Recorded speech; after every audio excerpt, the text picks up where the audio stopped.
hello. Oh, hello. And welcome to the Comic Queens podcast. I'm Alex. And I'm Annie. And today, Alex and I are extremely excited to be in the spirit of the Lunar New Year. So happy Lunar New Year, everybody.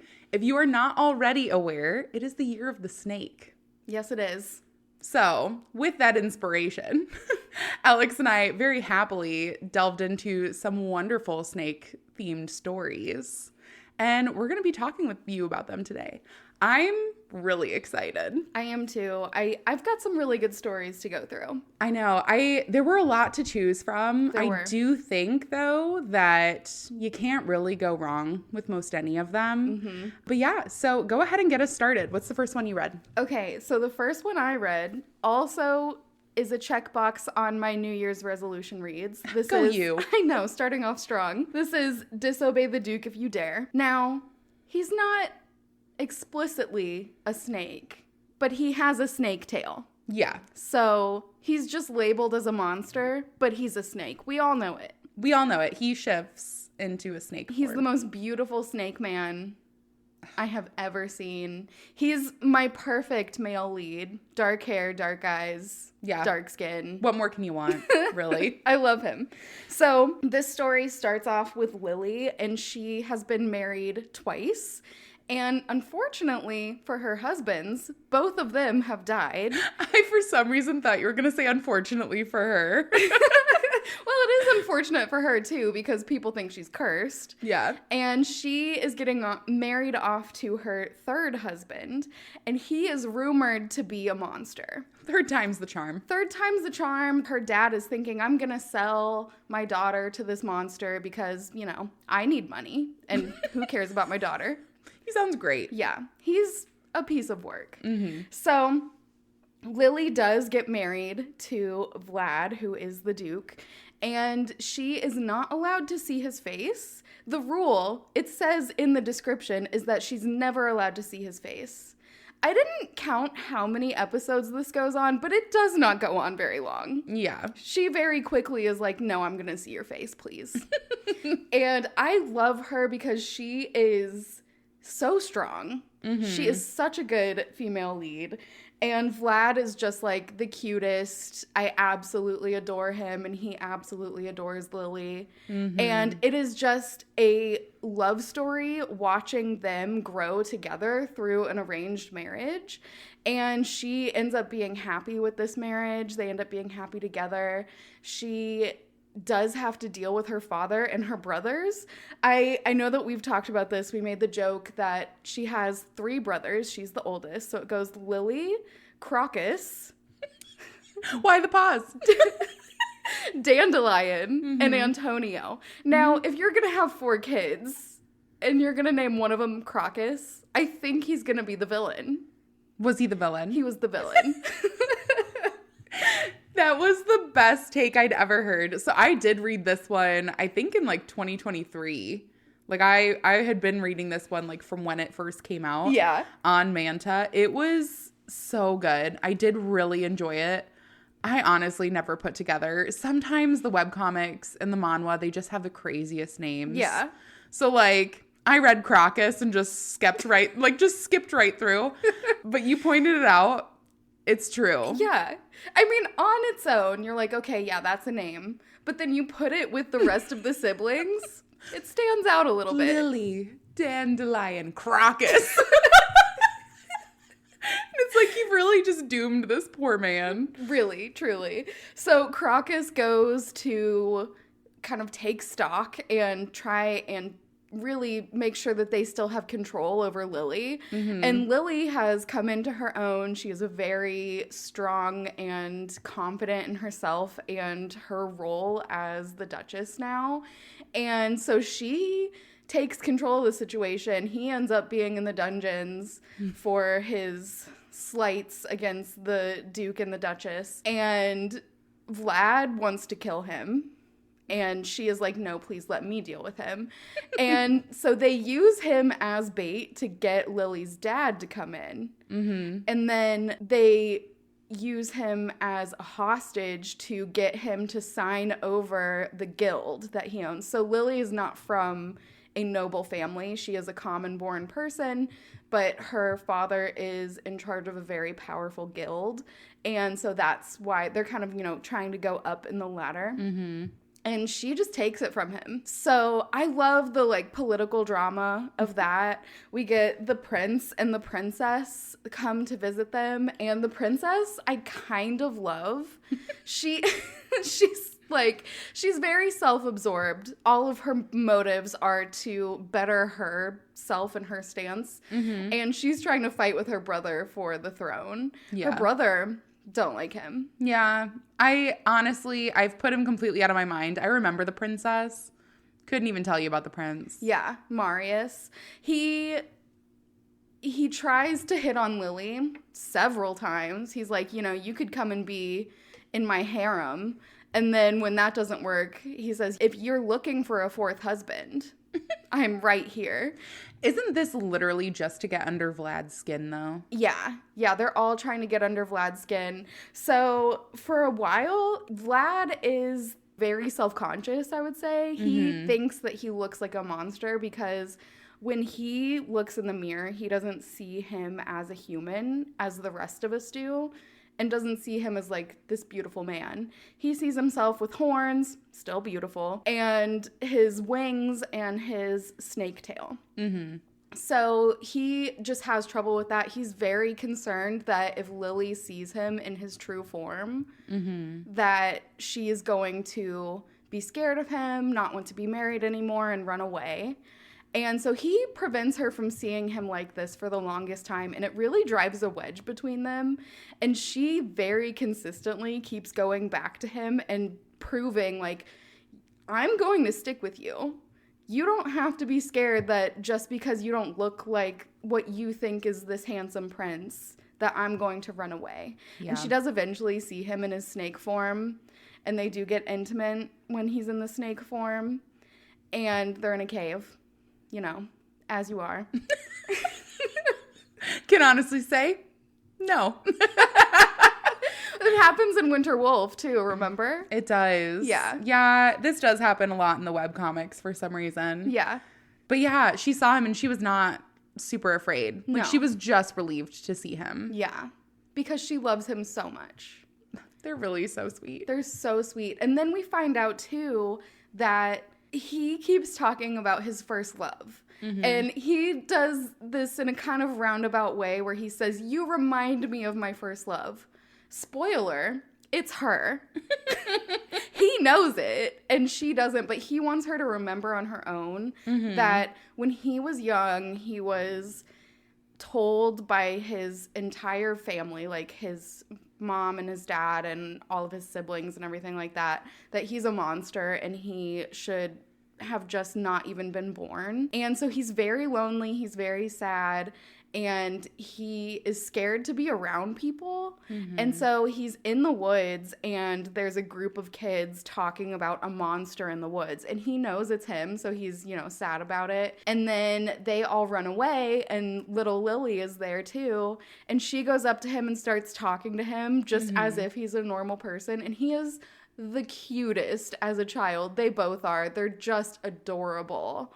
And eventually she does remember that it was her. She's like, oh my gosh, I was your first love, you big liar. She does get jealous of herself, which is really funny. It really is. And then it wraps up really nicely with them having children. So we see that they don't think that she's pregnant when she says that she's pregnant because she had this divine energy running through her. And they said it's not compatible with his monster form. It's not true. Yeah. They have a son named Alexander, and they have a daughter named Ceres. And Ceres has little wings, and she gets stuck on the chandelier at the end. And it's just precious. I love it. I love this one so much. I'm so glad you read this one. Me too. I'm glad that I started off with this one, feeling really good about knocking one off of my resolutions list already, and this has been on my list for a while. I've heard you talk about it since you started reading it, when it started coming out, and I'm glad I read it. Yeah, I'm so glad too. All right, so the first one that I read for our snake stories is called The Sacred Serpent Seduction. This is on Leeson. It's a boy love, and it's currently end of season with 26 episodes. So it's honestly not hard to catch up on. I highly recommend it. The story revolves around Taesun, and you see in the very beginning that Taesun is a little kid with his grandfather, and he finds this little fish that during a storm had like drifted into a puddle that dried up and ended up dying. And he's like, why does it happen this way? Like, I don't want him to be dead. Like, can we fix him? And the grandpa like teaches him that, you know, everything is fleeting. Like, everything is temporary on earth. So, you know, it just is the way that life is. And you have to find your way to be happy and, you know, not be sad when things wither away. And so he carries that with him into his adulthood. He's now in his 20s, and unfortunately his grandfather is really sick. So his grandfather's all he has, and he's working to make ends meet and try to pay the hospital bills and trying to get his grandfather surgeries. And unfortunately, he's almost in this state of denial. You see the doctors tell him multiple times, no surgeries are going to work at this point. There's no further treatment we can do because your grandfather's so weak, it would actually set him back on a recovery instead of help him. So they keep asking Taesun to make these decisions. They're like, we don't want to pressure you, but we have to figure out what the next steps are. Mm-hmm. And he's not ready. He's like, I don't know how my grandfather made peace with that, but I can't be happy with knowing that I'm losing my grandfather. Yeah. So he works himself to the bone. He takes on all of these odd jobs. He works with his friend who's like a private detective, and he goes on these ridiculous missions. There's one person who he goes, I'm going to commission you to find a divine spirit in the mountains. And they're just walking through the mountains looking for this, but it's a paycheck. So he's like, okay, sure, I'll go hiking. And he works a construction job, and he does end up going up to the mountain with his friend to look for this divine spirit, and they find nothing. There's not a divine spirit living in the mountains. However, what he did find was a snake that seemed to be really suffering from the heat. Mm-hmm. So he did pour his water all over it and then goes back home. The snake ends up going into his bag and coming home with him, and it is the divine spirit they were looking for. So due to his kindness, the spirit kind of latches on to Taesun right away. And Taesun wakes up from this snake transforming into a human, and the snake makes it very clear. He's like, I've chosen you. You're now my person. Oh my gosh, I love it. Kind of a scary way to wake up, I will say. This one was super funny because you do see the flash of the serpent like leaning over Taesun and Taesun waking up from it. And then you see them both in a seated position, and the snake human has like a handprint on his face from getting smacked. So that was pretty cute. But Taesun is extremely confused. So he's asking this snake human hybrid what the heck is going on. And he says, like, I'm withering away. Like, you may have noticed, I'm the protector of that mountain, and the wildlife is slowly dwindling. Like, there's not much for me to be able to protect anymore, and I'm slowly withering with it all. Mm-hmm. And he goes, so you need to bear my godchild. And Taesun goes, good luck with that. I'm a man. So Taesun says, like, I'd help you if I could, but I can't. And the snake god, his name is Gumryong, like the mountain that they were visiting, he says, I can make it happen. Like, all you have to do is agree that you will have my children so that they can move on to protect the mountain, and then that's it. And Taesun doesn't want to, so he goes, I'll sweeten the deal. Humans like to make wishes. They have so many things that they want. I'll give you what you want. Just ask for a wish and I'll make it happen. So it's a genie snake. Kinda. So Taesun says he wants nothing and ends up talking in his sleep to the point where he hears Taesun saying, like, please don't let my grandpa die. Mm-hmm. And he takes that as, oh, Taesun does have something he wants. Like, I know now I've chosen the right person because he wasn't just looking for a handout.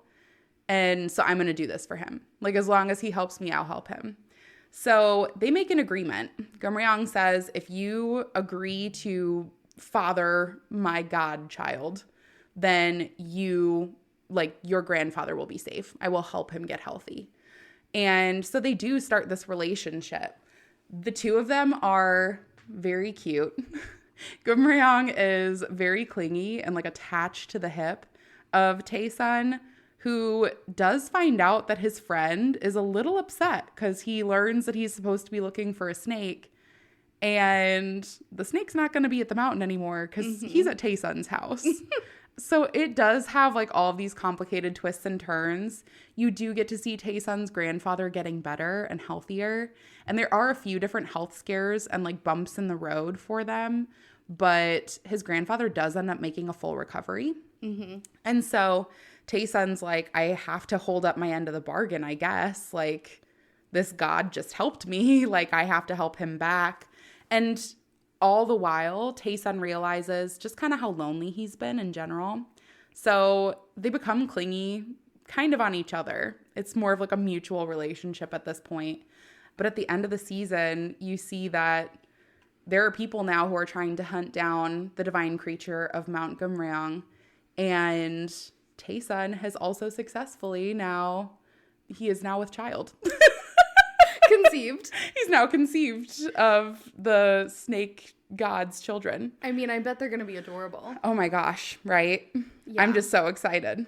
But honest to goodness, this one, the art is stunning. Not that shocks literally anybody. Yeah. But the golden snake and just like the way that their relationship forms, it's just precious.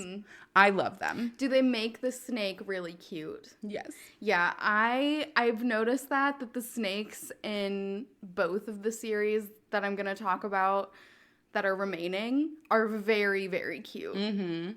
I love a cute snake. Yeah. Unfortunately, not for mine. So we'll talk about that. Oh, no. Okay, well, I have one for you, and this is called In Cold Love. This is on Leeson. There are 50 episodes out. It is a Wednesday release, so it's ongoing. This one is also on Manta, and when it came out on Manta originally, it was the all ages version, not the full version, and I read along with it. I think you did too. For a little while. I dropped off because I was very confused. I just couldn't keep up with it. And this time I was able to. I don't know if it is because it's the full version or if I just was, able to devote more attention to it this time. I will say, I think that we've both found this, but the full versions give you context that you're missing in a lot of the stories. Yeah, so it's probably that way. I think it might have been a little bit of both. There are things that you miss in the all ages version that you get in the full version, and I think that I probably just wasn't paying attention as closely as I should have because this one is a little wild. So, we start off with Yoo Chae-wol, and he is an office worker. He is out to dinner with all of his coworkers, and they are not celebrating. They are there because they're all sad that their manager died. Their manager is Kwon Chae-hyun, and they're all just talking about how great of a manager he was and how much they liked him. And Yoo Chae-wol is just absolutely the saddest out of all of them. But he's keeping to himself. He's not really engaging in all of the talk. And so eventually they leave, and he goes off on his own, and he starts walking home. And then all of a sudden, in the middle of the road, he sees a black snake. And he says, I'm going to take this snake home. It's an interesting progression, but like I'm just imagining a drunk guy stumbling home from the bar and he's like, you come home with me now. Yeah. Well, he does have a reason, so I probably should have started with this. But the snake turns into Kwon Chae-hyun, who is dead. Supposedly. So then when he turns back into a snake, he's like, all right, you got to come home with me. I have to figure this out. So He takes the snake home and he's trying to figure out what to do with a snake. He doesn't know like how to take care of one, what they need to eat, what their temperature needs to be. And the first thing he does is he thinks, okay, snakes need it to be really, really warm. So I'm going to turn the temperature up really high and put this snake under a blanket. Unfortunately, that does not work for the snake and he almost kills the snake. He is searching for the cold spot in the house because he is just way overheated. So he realizes he's in over his head pretty quickly. So Yu Chaewol is just kind of going about his life, trying to figure out what's going on. He's trying to figure out how to take care of the snake. He's trying to figure out why his manager has turned into a snake and is not actually dead like they all thought. These are good questions. He's also trying to just go back to work and pretend that everything's fine. They get a new manager. The new manager goes over to his house, and we find out that he is also a snake. We don't see him turn into one, but he implies that he is a snake as well. And then we also find out that Yu Chaewol's mother is in the hospital because she is very active, and she travels the world. She's a photographer. She was going all over. And she ended up getting hurt when she was abroad. So she came back and she has to be in the hospital for like 3 weeks. So Chaewol is going to visit her and bringing her fruit. And she has made friends with a young man while in the hospital. And the young man is there because he is visiting his grandfather. And so then we see that he goes and hangs out with her every day. And one day when the grandfather has passed, Chaewol runs into this guy after he's leaving the hospital. And the guy tells him, you need to go home right now. And when he goes home, someone was trying to break into his home. He also makes an interesting comment because he says that he thought family should be in the hospital room when the grandfather died, and implies that he's a friend, not his grandfather. So I think that he is kind of an immortal being. The grandfather was actually his friend when they were younger, or when he was younger, and he's just kind of watched this guy age, and he doesn't. That's just a theory. There's nothing to support that other than the fact that he says that they were friends. So that's an aside.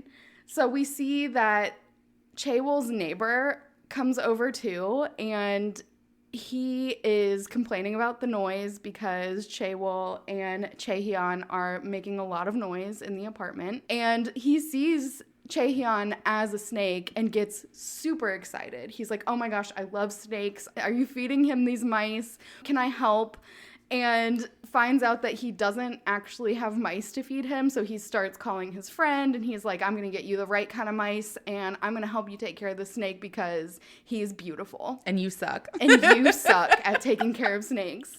So all of this is happening. Then we go back to the past and we kind of see where the snake came from and how Chaehyun has come to turn into a snake in the modern day. We see a snake in the forest and he is chosen to be the guardian of this mountain. So as you were telling your story, I was thinking like, okay, this is kind of very similar with the guardian of the mountain. He's the caretaker and he ends up saving Chaewol in his past life. So he takes him to his cave and he has a broken foot.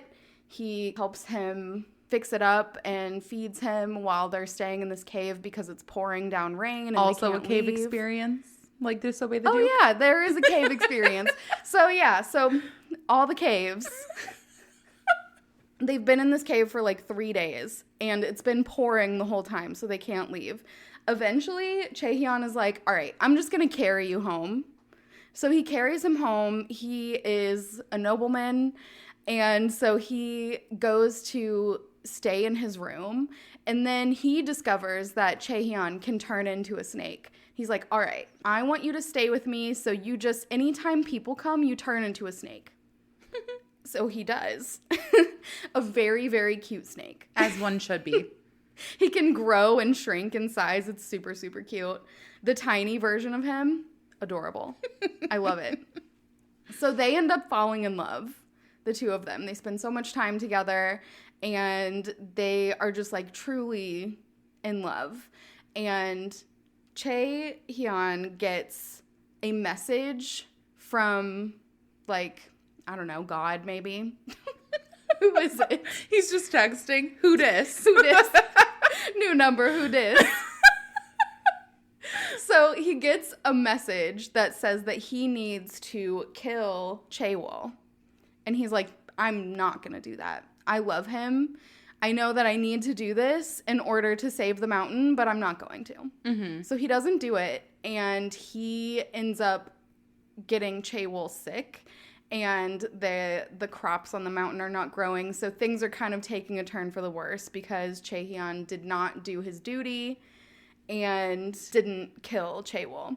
So then he talks to the mountain god and says, if I sacrifice myself and I go up to this cave and I vow to live the rest of my life there in misery, will you please let Chaewol have a better life in his next reincarnation? The mountain god agrees. So he agrees to this. Chae Hyun goes, and he goes back to the mountain. He has to live there for a very long time. And then we see our third timeline. Mm-hmm. So it goes to when Chaewol is a 5-year-old kid, and he is at a river with his parents. His parents are very abusive and leave him alone. He goes to try and find some river glass, and it's really just like bottle glass that has been shaped into little stones. Mm-hmm. So it's very pretty, but he's looking for this for his mom, and he gets lost. His parents leave him, and he finds Chae Hyun, and Chae Hyun recognizes that this is Chaewol in his next life. Yeah. And so he is distraught because he is like, I was promised that Chaewol would have a good life in the future if I would suffer in his place. And it doesn't seem to be happening. So because the parents are gone, he's a 5-year-old kid. He's like, I can't leave you alone. He takes him back to the cave and he gives him food. He starts to take care of him. He ends up going into town, and it's modern day now. And he has to kind of blend in. He goes to the library every day to try and learn about like modern information. Yeah, modern society. And to memorize stories to tell Chaewol in the cave. And so he keeps him there for a little while, and then he sees an orphanage with a bunch of kids, and he starts to think, like, I can't keep him here indefinitely. Like, he has to go back to the real world, and I really, really want him to have a good life because he was promised a good life. Mm-hmm. He deserves one after the struggling that he went through in his first life. So, where we are now is Chae Hyun has taken Chaewol to the orphanage and is leaving him there. And Chaewol is just now realizing that he's not going to get to stay with Chae Hyun. And he's like, I'll stay in the cave. Please let me come back with you. And Chae Hyun tells him, no, you have to stay here. You're going to find a new family. You're going to make friends. And we can never see each other again. Mm-hmm. Super, super sad. That is so sad. So I realized too, I think the reason that I was not able to follow this the first time is that there are 3 timelines. So we have the current timeline, we have the ancient timeline, and then we have the just past timeline. Mm-hmm. So trying to keep up with it all, it did take me a minute. Once you kind of figure it out, like, it's easier. Mm-hmm. But I really, really liked this one. The first time I read it, I didn't love it. But this second read through, I really loved Chae Hyun. And I didn't even realize what he sacrificed the first time. Yeah. I mean, it's hard to pick up on when you're missing bits and pieces here and there, but it really is, or at least sounds like a sweet story. I also dropped off of this one when it was on Manta. Yes. So the Cold-Blooded Beast version. Mm-hmm. But I feel like I could read in Cold Love. Yeah. I feel like I would like that. I think you should. So for the next one, this one is called When the Magpie Comes. It is on Leeson, and it's a boy love that's completed with 47 episodes. This one is not your typical snake story because the snake is more of like a side character, but they play a huge role in the background. So the story revolves around Dohan, who is an author in modern day, and he got famous for writing a children's book based off of a story that his grandfather used to tell him, which implied that if you're ever good to a magpie, which is a type of bird, then it will watch over you and take care of you for life. And obviously, he thinks it's bogus. But he put it into a kid's book because he's like, hey, that's like a cute little myth or whatever that you can capitalize on, I guess. So he writes this book, but he does have a nest of magpies that are near his house. And when he sees one fall out of the nest, he does kind of nurse it back to health and takes care of it. So even though he doesn't really buy it, he does like take it to heart, and he does treat like everyone around him with kindness. Unfortunately, he has terrible taste in men, and everyone that he attracts around him are pieces of shit. He has the most toxic partners in the world. They all treat him terrible. They like cross boundaries that he's trying to set for himself. And the story basically opens up with a character who's like trying to violate him and his boundaries. And so he just kind of storms out, and he's like talking to the nest of magpies outside. He's just like, when is it going to be my turn to find someone perfect? Also, you do see many asides with Dohan. Like, he's kind of a ditz, and I love him. Like, he's just like, when will my Prince Charming be here? And he's saying it out loud, and like people kind of look at him crazy. But as soon as he looks at the magpie, he's like, I'm just praying that someone good will come along and that I can have a beautiful, healthy relationship. And then he hears something like on the other side of his fence. And so he kind of peeks over, and he has a new neighbor moving in that's like exactly his type. Like beautiful red hair, like glowing amber eyes. And he's like, magpie, did you make that come true for me? He's just so happy. So the magpie, like in the bird form, is looking at him like, that wasn't me. Absolutely not. But the guy ends up seeing Dohan peeking over the fence, and he goes, hi, can I help you? And Dohan's like, oh, sorry. I just thought it was fate. I mean, I just thought that you were new around here. And so the guy introduces himself as Sabin, and he goes, oh, I'm your new next door neighbor. Like, do you mind helping me move some things into my apartment? And he goes, oh, yeah, like, I'll help you. Absolutely. And he kind of looks at the magpie, and he's like, thank you.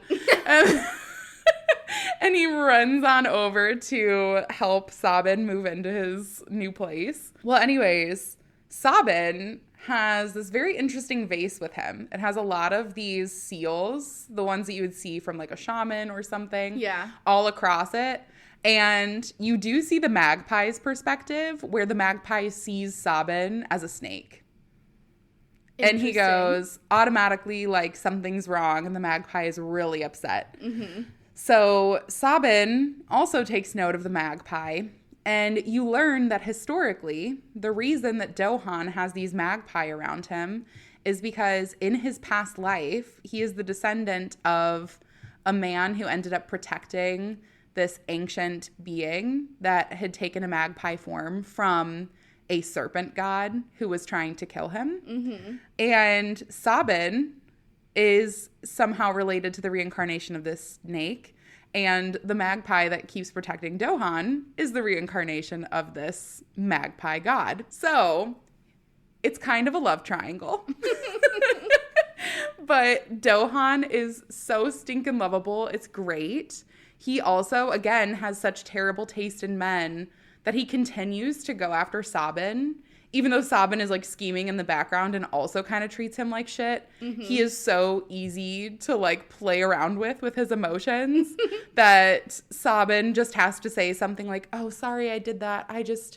My heart flutters when I'm around you. And Dohan forgets everything bad that ever happened. He's like, I forgive you for everything. However, the magpie does not forgive Sabin, and he takes his human form. So now it's Sabin and Kangho, who is the magpie in his human form, and they are vying for Dohan's affections. You find out Sabin is working with the Serpent God, so he isn't the Serpent God himself, but Sabin at one point was on the brink of death in the mountains, and the Serpent God did save him. So he feels indebted to this Serpent God who's sealed away in the vase currently.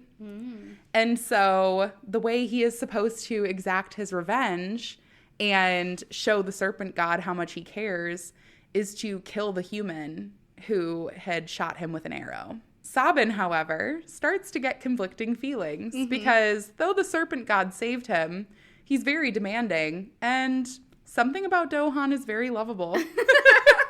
Something about his dorky, quirky little charm is working, and he's really conflicted. He's like, I want to help the Serpent God, but Dohan is kind of just too dumb for his own good, and like his eyes kind of twinkle or something. Oh my gosh. There is that. Kang Ho is entirely jealous. He's like, if only you knew that you were the descendant of this human who saved me and that we're destined to be together. And so he's constantly vying for Dohan's affections, who tries to shut it down, but you can tell he likes the attention. Oh my gosh. And ultimately, the story comes together with the three of them being in a relationship with one another. It is a really cute story. Yeah. I do love them. Every single character is lovable. And poor Dohan, he's just got the worst taste ever. But it works out for him in the end. So I'm happy. I'm glad it worked out for him. Yeah, it was a cute one. I did like it a lot. Oh my gosh. I mean, I do love a good love triangle. It's hard to argue with. It really is. What more can we say? Exactly. Okay, so the last one that I have is called Between Snakes and Petals. This is on Webtoon, 61 episodes. It's not currently updating. The last update was September 5th of last year. So it hasn't been gone for that long, but there's no like hiatus notice or anything from the author on when they will be back. This one is about a man named Roman, and he is a police detective.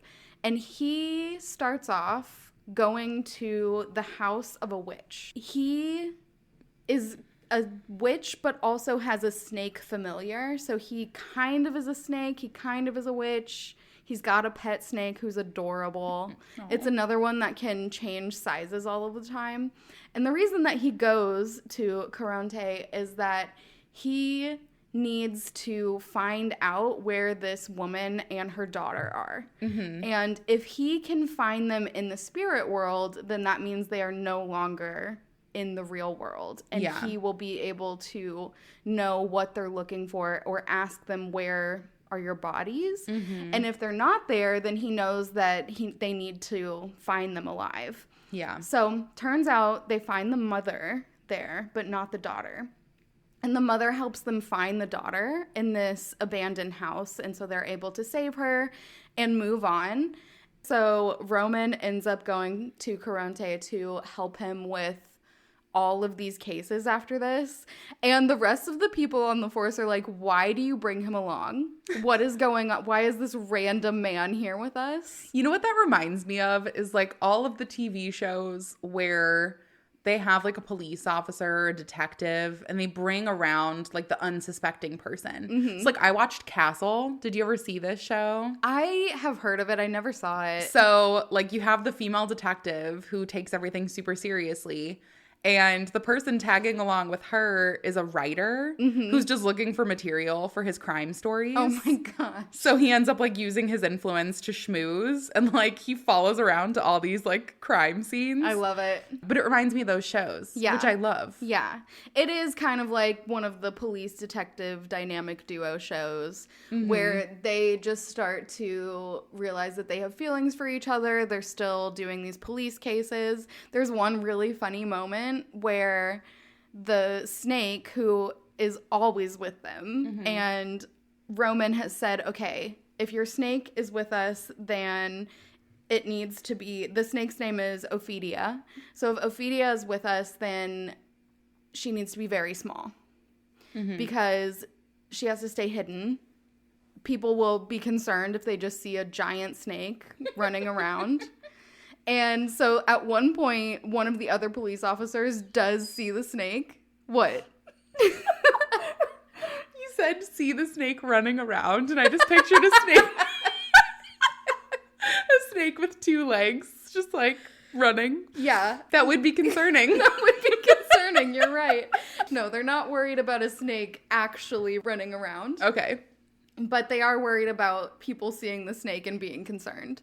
Yeah. And that does happen. One of the other police officers sees the snake and is like, you cannot bring this snake into this building again. So yeah, that's like pretty much it. It's not one of those that has like a ton of continuity. It's a little bit more of like case by case storytelling. And the episodes are a little bit shorter, so there isn't that much content to go through. It was cute. It wasn't my favorite, but it was cute. Yeah. Well, the last one that I have is called Surrender to the Serpent Goddess. This story is on Leeson. It's a romance that's completed with 74 episodes. And this story is a lot more of almost a drama as well as a romance. This story follows Mihika. She is 18 years old and she lives in a small village named Sanmi. And she has to do all of these different like rituals with her grandma. They live in this temple basically. And they have to perform all of these rituals for the serpent goddess. What her grandma does not tell her is that at the age of 18, she has known that Mihika carries the blood of the serpent priestess in her, and this is going to cause some complications for her life. The tale of the serpent priestess is that the serpent god was lonely and created a serpent priestess for himself, and he did this thinking that it would automatically mean that the serpent priestess was his to have and to hold, and unfortunately, the serpent priestess had fallen in love with somebody else, a human, and so the serpent god condemned her. So he put this evil force within her named Daja, and it just made her like crave destruction and death, and it was a very like lustful creature. It was just angry and hateful. And so the reason she's had to go her whole life performing these rituals is to keep the serpent goddess at bay. Unfortunately, at the age of 18, women who carry the bloodline of the serpent priestess kind of go mad. So at every full moon, they are provided with a sacrifice at this ritual, and it is supposed to keep their lust at bay and their anger and everything. It's just supposed to be like a possession for them. Well, who is this possession other than the boy in town that she kind of thinks is cute, whose name is Sen-kun? Sen is of a family bloodline of a nearby temple that is also here in Sanmi, and he is very resentful towards the fact that he's chosen as the sacrifice. It's supposed to be this huge responsibility, and you're supposed to feel like it's a noble cause, but he's not jazzed about this. Like, he feels cheated. He has no hope to ever find somebody else that he truly loves and cares for. He's just automatically, it's decided your new partner is this snake priestess who eventually will probably swallow you whole. And so he agrees to do it because his family doesn't give him much of a choice. But it becomes very clear he takes this very seriously as a job. And so they meet when the moon is full, they perform their ritual, and then he leaves. And Mihika is very conflicted because at first during these rituals, she's not really present. The serpent priestess kind of takes over, and she is a very angry and vengeful creature. And slowly, Mihika is able to kind of take control of this to the point that she's present, at least for the rituals. She's more aware of what's going on. And she starts to develop feelings for Sen, who she can tell doesn't really like her back, unfortunately. So it's a very like conflicting feeling. You do see Mihika also grows to have similar feelings of this isn't fair and this isn't what my life should have to be. So she leaves for college. She goes, I'm going to find my own way. I must just be under this spell when I'm in Sanmi because that's where everything started. And so if I leave, like, surely I'll be fine. And her grandmother forces Sen to move as well, so that Sen has to go and still do the rituals with her at college, because the grandma knows she's going to continue transforming. Like, this is her fate. Until she has a child and can pass the bloodline on to someone else, she will forever suffer. So Sen moves in and she's really upset. Like, she kind of at this point breaks down and realizes, I'm never going to just get to be in control of my life. Like, this will forever haunt me. And she does meet a boy at college named Pseudo that she ends up really liking. And she realizes how hard it is to have a relationship with somebody when you're forced to be intimate and perform these rituals with Sen while also trying to date somebody else. Like, it just feels like cheating in the first place. So she keeps this side of herself under wraps. However, Pseudo is kind of trying to date her with ulterior motives as well, because you learn that Pseudo's sister, Ruri, had actually run away from home and went to Sanmi. And so when he found out Mihika was from there, he is trying to gather more information and see if she knows where his sister's been. So unfortunately, Mihika is really conflicted with these feelings that she has. She really likes Pseudo, who does like her as a person, but has these ulterior motives she doesn't know about. Yeah. And in the meantime, she's just struggling with what her relationships look like in general. I will say, I'll leave it off at that because I did really like this one. But the story is just, it's heartbreaking. It's also very cathartic at certain points. And ultimately, the ending was just really great. It just really felt like a nice wrap up for everything. The one conflict that I'll say is that they do at the very end throw in a couple characters. Like, I'm talking in the last, like, 5 episodes. Yeah. They throw in a couple characters to seem like it's supposed to, like, help the plot along. And it doesn't. And they could have, like, entirely left those characters out. And I think it would have been great. Yeah. But it is such a good story about inner struggle and how to, like, look at your relationships. And just this resentment that comes along with not being in charge of your own life. It was really beautiful. Like, the art, the story, everything was great. Oh my gosh, I'm glad you loved it. The only thing I could think of while you were talking about that is, how could you as a person have a child knowing you're going to pass on a curse to them? Exactly. Like, she's entirely conflicted. Yeah. So I'll give you a spoiler alert. She never has a child. Yeah.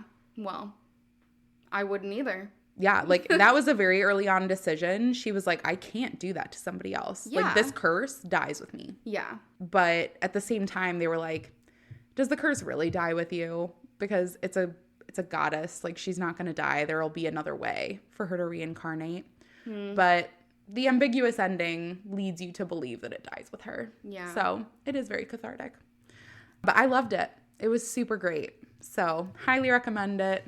It's adorable. And honestly, 74 episodes, it was pretty easy to read, too. Yeah, that's not too bad. Yeah. Well, thank you all so much for joining us for our snake stories and for celebrating the year of the snake with the Lunar New Year. If you have any recommendations for other snake stories that we should be reading, definitely feel free to reach out to us. We are both active on Instagram and in our email. Looking forward to talking to you all on the next one. Goodbye. Bye.